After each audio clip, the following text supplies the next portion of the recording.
এক মাস ধরে রাজ্যে কংগ্রেস এবং তৃণমূলের জোট নিয়ে নানাবিধ সম্ভাবনা কথা উঠে আসছে। রাজ্যে কি কংগ্রেসের সঙ্গে জোট বাঁধবে তৃণমূল কংগ্রেস? তাই নিয়ে চলছে নানা জল্পনা। সেই আবহে বাংলায় জোট বার্তা দিলেন মুখ্যমন্ত্রী মমতা বন্দ্যোপাধ্যায়। তিনি বলেছেন, সারা ভারতে ইন্ডিয়া জোট থাকলেও বাংলায় তৃণমূল কংগ্রেস একাই লড়াই করবে। কারণ একমাত্র তৃণমূলই বিজেপিকে শিক্ষা দিতে পারবে। তৃণমূল ভারতকে পথ দেখাবে। মুখ্যমন্ত্রী মমতা বন্দ্যোপাধ্যায়ের এই মন্তব্যের পরেই কংগ্রেসের সঙ্গে তৃণমূলের জোট নিয়ে আরও জোর জল্পনা শুরু হয়েছে।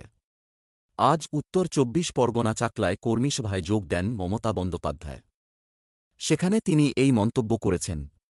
রাজনৈতিক বিশেষজ্ঞদের অনেকেই মনে করছেন, ইন্ডিয়া জোটে তৃণমূলের গুরুত্ব বোঝাতেই এরকম মন্তব্য করেছেন মুখ্যমন্ত্রী তথা তৃণমূল সুপ্রিমো মমতা বন্দ্যোপাধ্যায়। আবার অনেকে মনে করছেন, জোটের আগে কংগ্রেসকে চাপ দিতে চাইছেন তৃণমূল সুপ্রিমো। তিনি বোঝাতে চেয়েছেন বাংলায় ইন্ডিয়া জোটের প্রধান চালিকাশক্তি হল তৃণমূল কংগ্রেস। কারণ একমাত্র তৃণমূলই বাংলায় বিজেপির বিরুদ্ধে লড়াই করে জেতার মতো ক্ষমতা রাখে। যদিও কংগ্রেসের সঙ্গে রাজ্যে তৃণমূলের জোট হবে কিনা সে বিষয়ে কোনো স্পষ্ট বার্তা দেননি মমতা বন্দ্যোপাধ্যায়। তবে তিনি বরাবরই বলে এসেছেন যে রাজ্যে যে বিরোধী দল ক্ষমতায় আছে সংশ্লিষ্ট রাজ্যে তাদের হাতেই জোটের নিয়ন্ত্রণ থাকবে।